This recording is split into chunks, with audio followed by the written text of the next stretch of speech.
12th chapter area related to circle. 9th പഠിച്ചതും 10th തന്നെ circles എന്നുള്ള ചാപ്റ്ററിന്റെയും കണ്ടിന്യൂവേഷൻ ചാപ്റ്റർ ആണ് ഏരിയ റിലേറ്റഡ് ടു സർക്കിൾസ്. മനസ്സിലാക്കി പഠിച്ചാൽ ഇവിടെ വളരെ കുറച്ച് ഇക്വേഷൻസും വളരെ കുറച്ച് പോയിന്റ്സും മാത്രമേ ഉള്ളൂ. പബ്ലിക് എക്സാമിനേഷന് റിപ്പീറ്റഡ് ക്വസ്റ്റ്യൻസ് ആയിട്ട് ചോദിക്കുന്ന കുറെ ക്വസ്റ്റ്യൻസ് ഉണ്ട്. അത് വർക്ക് ചെയ്ത് പഠിച്ചാൽ ആ ഒരു പോർഷനിൽ നിന്ന് അല്ലെങ്കിൽ ടെസ്റ്റിലുള്ള പോർഷനിൽ നിന്ന് മാത്രമേ ക്വസ്റ്റ്യൻ ചോദിക്കാറുള്ളൂ. വളരെ ഇൻഡയറക്റ്റ് ആയിട്ടുള്ള ക്വസ്റ്റ്യൻസ് ഒന്നും ഒരിക്കലും ഉണ്ടാകാറില്ല. ഇനി അഥവാ അങ്ങനെ ചോദിച്ചാലും പ്രീവിയസ് ക്വസ്റ്റ്യൻസ് ചെയ്ത് പഠിച്ചാൽ ചെയ്യാവുന്ന തരത്തിലുള്ള ക്വസ്റ്റ്യൻസേ ഉള്ളൂ ഈ സർക്കിൾ എന്ന ചാപ്റ്ററിൽ. ബട്ട് റെഗുലറായി പഠിക്കുകയും ക്വസ്റ്റ്യൻസ് എല്ലാം വർക്ക് ചെയ്യുകയും ശ്രദ്ധിച്ച് മനസ്സിലാക്കി പഠിക്കുകയും ചെയ്തില്ല എങ്കിൽ വലിയ ബുദ്ധിമുട്ടായി തോന്നുകയും ചെയ്യുന്ന ഒരു ചാപ്റ്ററാണ്. ഇവിടെ വളരെ സിമ്പിൾ ആയിട്ടുള്ള കുറച്ച് കാര്യങ്ങളാണ്. സർക്കിൾ എന്താണെന്ന് ചോദിച്ചാൽ ഈ വരച്ചിരിക്കുന്ന ലൈൻ ഇതിനെയാണ് സർക്കിൾ എന്ന് വിളിക്കുന്നത്.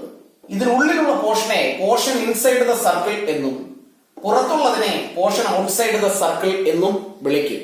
ഒരു കോമ്പസും പെൻസിലും ഉപയോഗിച്ച് സർക്കിൾ വരയ്ക്കുമ്പോൾ കോമ്പസ് നമ്മൾ പ്ലേസ് ചെയ്യുന്ന പോയിന്റ് അതിനെയാണ് നമ്മൾ സെന്റർ ഓഫ് ദ സർക്കിൾ എന്ന് വിളിക്കുന്നത്. പെൻസിൽ ഉപയോഗിച്ച് വരയ്ക്കുന്ന ഈ ഒരു ലൈൻ, ആ ലൈനിനെ വിളിക്കുന്ന പേരാണ് സർക്കിൾ.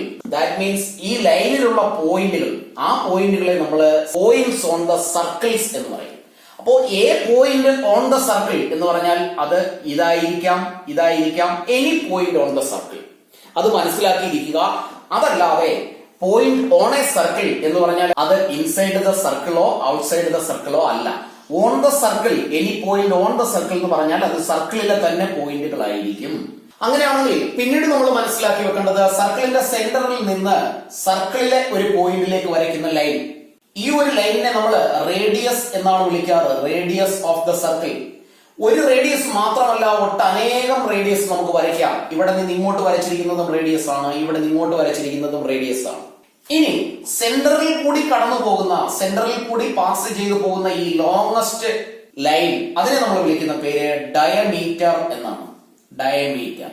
മറ്റൊന്ന് സർക്കിളിലെ എനി 2 പോയിന്റ്സിനെ കണക്ട് ചെയ്തുകൊണ്ട് വരയ്ക്കുന്ന ലൈൻ സെഗ്മെന്റ്, ഇങ്ങനെ വരയ്ക്കുന്ന ലൈൻ, അതിനെ നമ്മൾ വിളിക്കുന്ന പേര് കോഡ് എന്നാണ്. അപ്പോ ഈ ഡയമീറ്റർ എന്ന് പറയുന്നത് ഒരു കോഡ് തന്നെയാണ്. അവിടെയുള്ള വ്യത്യാസം, ഡിഫറൻസ് ഇതാണ്. Code which passes through the centre of the circle is diameter. അപ്പോ diameter is also A code. But code diameter ആകണമെങ്കിൽ അത് സെന്ററിൽ കൂടി പാസ് ചെയ്തു പോകുന്ന കോഡായിരിക്കണം. റേഡിയസിനെ നമ്മൾ സ്മാൾ ലെറ്റർ R കൊണ്ടാണ് ഡിനോട്ട് ചെയ്യുന്നത്, ഡയമീറ്ററിനെ D എന്ന ലെറ്റർ കൊണ്ടും. അങ്ങനെയാണെങ്കിൽ ഈ സർക്കിളിന്റെ റേഡിയസ് 5 ആണ് എങ്കിൽ ഡയമീറ്റർ ഇത് 5, ഇത് 5, രണ്ട് 5 വീതമുള്ള റേഡിയസ് ചേരുന്ന 10 ആയിരിക്കും ഡയമീറ്ററിന്റെ ലെങ്ത്. അതിൽ നിന്ന് നമ്മൾ മനസ്സിലാക്കേണ്ടത് ഡയമീറ്ററിനെ നമ്മൾ 2 into റേഡിയസ് എന്ന് എഴുതാം. That means 2R. അങ്ങനെയാണെങ്കിൽ റേഡിയസ് ഡയമീറ്റർ തന്നാൽ അതിൽ നിന്നും റേഡിയസ് കണ്ടുപിടിക്കാൻ 10 ആണ് ഡയമീറ്റർ എങ്കിൽ അതിന്റെ ജസ്റ്റ് ഹാഫ്. അപ്പൊ നമുക്ക് എഴുതാം D/2. ഇത് രണ്ടും നമ്മൾ പ്രത്യേകം അറിഞ്ഞിരിക്കേണ്ട കാര്യങ്ങളാണ്, ഡയമീറ്ററും റേഡിയസും തമ്മിലുള്ള റിലേഷൻ. ഇനി നമ്മൾ അറിഞ്ഞിരിക്കേണ്ടത് സർക്കിളിന്റെ ഒരു പോയിന്റിൽ സ്റ്റാർട്ട് ചെയ്ത് ഇങ്ങനെ നമ്മൾ പെൻസിൽ റൊട്ടേറ്റ് ചെയ്തു വരുന്ന ഈ ഒരു ഫുള്ള് ലെങ്ത്, ഇതിനെ നമ്മൾ പെരിമീറ്റർ എന്ന് വിളിച്ചാലും പെരിമീറ്റർ എന്ന് പറഞ്ഞാലും ഇതൊരു കർവ്ഡ് ഷേപ്പിൽ ആയതുകൊണ്ട് അതിനെ നമ്മൾ വിളിക്കുന്ന പേര് സർക്കംഫറൻസ് എന്നാണ്. ഈ സർക്കംഫറൻസ് അല്ലെങ്കിൽ പെരിമീറ്റർ ഓഫ് ദ സർക്കിൾ കണ്ടുപിടിക്കുന്നതിനുള്ള ഇക്വേഷൻ 2πr ആണ്. ഇവിടെ 2 എന്ന് പറയുന്നത് ഒരു കോൺസ്റ്റന്റ് നമ്പർ, പൈ എന്നാൽ 22/7 ആയും 3.14 ആയും രണ്ടിന്റെയും വാല്യൂ ഒന്ന് തന്നെയാണ്. എന്നാൽ ഇവിടെ വ്യത്യാസം, ഇത് ഡെസിമലിലും ഇത് ഫ്രാക്ഷനിലുമാണ്. അപ്പൊ നമുക്ക് തരുന്ന ക്വസ്റ്റ്യൻ, നമുക്ക് കിട്ടുന്ന ക്വസ്റ്റ്യനില് ഇതിൽ ഏത് വാല്യൂ സബ്സ്റ്റിറ്റ്യൂട്ട് ചെയ്താലാണോ ഈസി ആയിട്ട് ആ ക്വസ്റ്റ്യന്റെ ആൻസർ കണ്ടുപിടിക്കാൻ കഴിയുന്നത്, അതിനനുസരിച്ച് നമുക്ക് ഈ രണ്ട് വാല്യൂവിൽ ഏത് വേണമെങ്കിലും പൈക്ക് കൊടുക്കാം. ചില ക്വസ്റ്റ്യനിൽ ക്ലിയർ ആയിട്ട് പറയും use pi is equal to 22/7. ഒന്നും പറഞ്ഞിട്ടില്ല എങ്കിൽ നമുക്ക് ഇഷ്ടമുള്ള വാല്യൂ സബ്സ്റ്റിറ്റ്യൂട്ട് ചെയ്ത് ചെയ്യാവുന്നതേ ഉള്ളൂ. അപ്പൊ അടുത്തത് റേഡിയസ് ആണ്. റേഡിയസ് നമുക്ക് ക്വസ്റ്റ്യനിൽ തരും, അല്ലെങ്കിൽ സെന്ററിൽ നിന്ന് സർക്കിളിലെ ഒരു പോയിന്റിലേക്കുള്ള ഡിസ്റ്റൻസ്. അടുത്തതായി നമുക്ക് സർക്കിളിനെ കുറിച്ച് പഠിക്കാനുള്ളത് അതിന്റെ ഏരിയ. ഒരു സർക്കിളിന്റെ ഏരിയ എന്നാൽ സർക്കിളിന്റെ ഈ ഒരു ലൈനിന് ഉള്ളിലുള്ള portion inside the circle including this line, അതിനെയാണ് നമ്മൾ ഏരിയ ഓഫ് സർക്കിൾ എന്ന് പറയുന്നത്. ഏരിയ കണ്ടുപിടിക്കാനുള്ള ഇക്വേഷൻ πr² ആണ്. പൈയുടെ വാല്യൂ ഇവിടെ പറഞ്ഞതുപോലെ തന്നെ 22/7 or 3.14 നമുക്ക് യൂസ് ചെയ്യാം. ആർ സ്ക്വയർ എന്ന് പറയുന്നത് റേഡിയസിന്റെ സ്ക്വയർ. അങ്ങനെയാണെങ്കിൽ ഏരിയ കണ്ടുപിടിക്കാനുള്ള ഇക്വേഷൻ പൈ ആർ സ്ക്വയർ. ഇത്രയും കാര്യങ്ങളാണ് നമുക്ക് സർക്കിളിന്റെ ഈ ചാപ്റ്ററിലുള്ളത്. ഇനി ഇതിനെ തന്നെ ഒന്ന് മാനിപ്പുലേറ്റ് ചെയ്ത് സെക്ടറിന്റെയും സെഗ്മെന്റിന്റെയും ഒക്കെ ഏരിയ കണ്ടുപിടിക്കാനും റിംഗ് ആണെങ്കിൽ അതിന്റെ ഏരിയ കണ്ടുപിടിക്കാനും ഒക്കെയായി നമ്മൾ ഉപയോഗിക്കുന്ന ഇക്വേഷൻസ് എല്ലാം ഇതിന്റെ തന്നെ മറ്റൊരു ഫോമിലുള്ളതാണ്. അപ്പൊ നമുക്ക് ഈ ചാപ്റ്ററിലെ എക്സർസൈസിലേക്ക് തന്നെ പോകാം. Exercise 12.1 first question. The radii of two circles are 19 cm, 9 cm respectively. അപ്പോ രണ്ട് സർക്കിൾസിന്റെ റേഡിയസ് ആണ് തന്നിരിക്കുന്നത്. ഈ സർക്കിളിന്റെ റേഡിയസിനെ നമുക്ക് 19 ആയി കൺസിഡർ ചെയ്യാം. ഇതിന്റെ റേഡിയസിനെ സ്മാൾ റേഡിയസിനെ നമുക്ക് 9 സെന്റിമീറ്റർ ആയി കൺസിഡർ ചെയ്യാം. അങ്ങനെയാണെങ്കിൽ find the radius of the circle which has circumference equal to the sum of the circumference of two circles. ഈ രണ്ട് സർക്കിളിന്റെയും സർക്കംഫറൻസിന്റെ സമ്മായി വരുന്ന സർക്കംഫറൻസ് ഉള്ള തേർഡ് സർക്കിളിന്റെ റേഡിയസ് എത്രയാണ്? ഇതാണ് ഇവിടെയുള്ള ക്വസ്റ്റ്യൻ. അപ്പോ ഇതിന്റെ സർക്കംഫറൻസ്, ഇതിന്റെ സർക്കംഫറൻസ്, ഇത് രണ്ടും കൂടി ആഡ് ചെയ്താൽ കിട്ടുന്നത് എത്രയാണോ അതാണ് ഈ തേർഡ് സർക്കിളിന്റെ സർക്കംഫറൻസ്. അങ്ങനെയാണെങ്കിൽ അതിന്റെ റേഡിയസ് എത്രയാണെന്നാണ് ക്വസ്റ്റ്യൻ. അപ്പൊ നമുക്ക് രണ്ട് സർക്കിളില് ഇതിനെ നമുക്ക് R1 എന്നും ഇതിനെ R2 എന്നും കൊടുക്കുന്നു.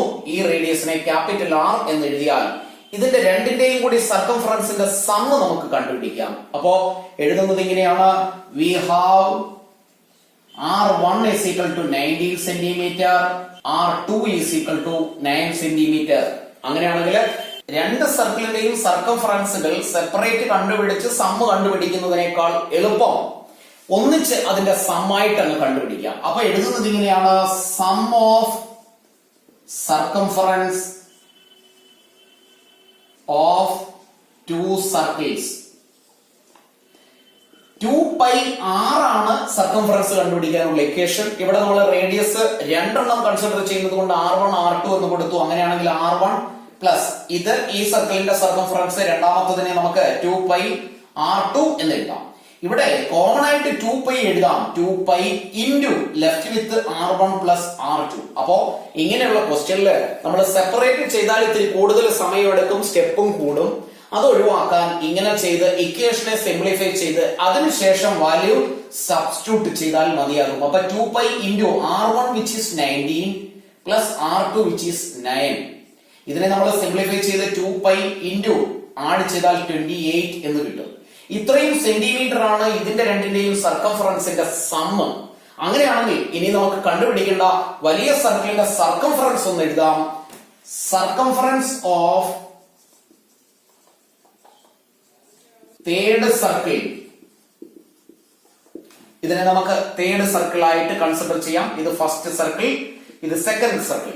അത് കണ്ടുപിടിക്കാനുള്ള ഇക്വേഷൻ 2πr ആണ്. ഇവിടെ നമ്മൾ റേഡിയസിനെ ക്യാപിറ്റൽ R ആയിട്ട് എടുത്തത് കൊണ്ട് ക്യാപിറ്റൽ R എന്ന് എഴുതുന്നു. 2π ക്യാപിറ്റൽ R. ഇവിടെ ഈ സർക്കിളിന്റെ സർക്കംഫറൻസ് ഇതിന്റെ രണ്ടിന്റെയും സമ്മിന് ഈക്വൽ ആണ്. ദാറ്റ് മീൻസ് ഈ 2πr 2π ഇൻറ്റു 28ന് ഈക്വൽ ആണ്. അങ്ങനെയാണെങ്കിൽ ഇത് രണ്ടും കൂടി ഈക്വൽ ചെയ്താൽ radius of large circle, otherwise the third circle കണ്ടുപിടിക്കാവുന്നതേ ഉള്ളൂ. അപ്പൊ നമുക്ക് ഇത് രണ്ടും കൂടെ ഈക്വൽ ചെയ്യാം. 2πr is equal to 2π into 28. ഇവിടെ ലെഫ്റ്റിലും റൈറ്റിലും 2π ഉണ്ട്. ക്യാൻസൽ ആയി പോയാൽ left with capital R is equal to 28 centimetre എന്ന ഉത്തരം കിട്ടും. Second question, the radii of two circles are 8 and 6 centimeter respectively. അപ്പോ ഇതിന്റെ റേഡിയസ് രണ്ട് സർക്കിൾസ്, ഇതിനെ നമ്മൾ ഫസ്റ്റ്, ഇതിനെ സെക്കൻഡ്, ഇതിനെ തേർഡ് സർക്കിൾ എന്ന് കൺസിഡർ ചെയ്താൽ ഇതിന്റെ റേഡിയസ് 6 സെന്റിമീറ്റർ, ഇത് 8 സെന്റിമീറ്റർ ആയി കൺസിഡർ ചെയ്യുന്നു. ഇതിനെ നമ്മൾ R1 ആയിട്ടും ഇതിനെ R2 ആയിട്ടും ഇതിന്റെ റേഡിയസിനെ നമ്മൾ ക്യാപിറ്റൽ R ആയി ഫസ്റ്റ് ക്വസ്റ്റ്യനിൽ ചെയ്തതുപോലെ തന്നെ കൺസിഡർ ചെയ്താൽ find the radius of the circle having area equal to the sum of the areas of two circles. ഈ രണ്ട് സർക്കിൾസ്, രണ്ട് റേഡിയസ് തന്നിരിക്കുന്ന സർക്കിൾസിന്റെ ഏരിയ തമ്മിൽ ആഡ് ചെയ്താൽ കിട്ടുന്ന ഏരിയയാണ് ഈ തേർഡ് സർക്കിളിനെങ്കിൽ ഈ സർക്കിളിന്റെ റേഡിയസ് എത്ര? അപ്പൊ നമ്മൾ നേരത്തെ ചെയ്തതുപോലെ വി ഹാവ് ക്വസ്റ്റ്യനിൽ തന്നിരിക്കുന്നത് R1 is equal to 6 centimeter, R2 is equal to 8 centimeter. ഈ രണ്ട് സർക്കിളിന്റെ ഏരിയയുടെ സമ്മ് സെപ്പറേറ്റ് കണ്ടുപിടിക്കാതെ ഒന്നിച്ചെന്ന് കണ്ടുപിടിക്കാം. Sum of areas of 2 circles is equal to ഇതിന്റെ ഏരിയ പൈ ആർ സ്ക്വയർ ആണ്. ഇതിനെ നമ്മൾ R1 ആയി കൺസിഡർ ചെയ്തുകൊണ്ട് R1 സ്ക്വയർ എന്ന് എഴുതാം. പ്ലസ് ഇതിന്റെ ഏരിയ പൈ ആർ സ്ക്വയറില് റേഡിയസ് R2 ആയതുകൊണ്ട് R2 സ്ക്വയർ. ഇവിടെ രണ്ടിടത്തും കോമൺ ആയി പൈ നമുക്ക് കൺസിഡർ ചെയ്യാം. Pi into left with R1 square plus R2 square എന്ന് എഴുതാം. Which is equal to pi into R1 which is 6 square plus 8 square is equal to pi into 6 square 36 plus 8 square 64 രണ്ടും കൂടി add ചെയ്താൽ 100 pi centimetre square എന്ന ഉത്തരം കിട്ടും. ഇനി ഇതിന്റെ രണ്ടിന്റെയും ഏരിയയുടെ സമ്മിന് ഈക്വൽ ആയി വരുന്ന ഏരിയ ഉള്ള ഈ സർക്കിളിന്റെ ഏരിയ കണ്ടുപിടിക്കാനുള്ള equation area of third circle is equal to pi capital R square. ആ ഏരിയ 100 പൈക്ക് ഈക്വൽ ആണ്. ഇവിടെ പൈയും പൈയും ക്യാൻസൽ ആയാൽ left with R square is equal to 100. R is equal to root 100 which is equal to 10 centimetre എന്ന ഉത്തരം കിട്ടും. ക്ലാസ്സുകൾ ഇഷ്ടപ്പെട്ടുവെങ്കിൽ ലൈക്കും ഷെയറും കമന്റും ചെയ്യുന്ന കാര്യം മറന്നു പോകരുത്. വളരെ സിമ്പിൾ ആയിട്ട് മനസ്സിലാക്കി പഠിച്ചാൽ മാർക്ക് സ്കോർ ചെയ്യാൻ പറ്റുന്ന ഒരു ചാപ്റ്റർ കൂടിയാണ് സർക്കിൾസ്. പോർഷൻസ് എല്ലാം തീർന്നിട്ട് നമുക്ക് ലൈവ് ക്ലാസ്സിലേക്ക് കൂടി വരാം. എക്സാം അടുക്കുന്ന സമയത്ത് റിവിഷൻ ക്ലാസ്സിലേക്കും വരാം. അപ്പൊ അതുകൊണ്ട് ആദ്യം നമ്മൾ പോർഷൻ കംപ്ലീറ്റ് ചെയ്യട്ടെ. അത് കഴിഞ്ഞ് നിങ്ങളുടെ എല്ലാ കമന്റ്സിലേക്കും ഡൗട്ട്സിലേക്കും ഒക്കെ നമുക്ക് വരാവുന്നതാണ്.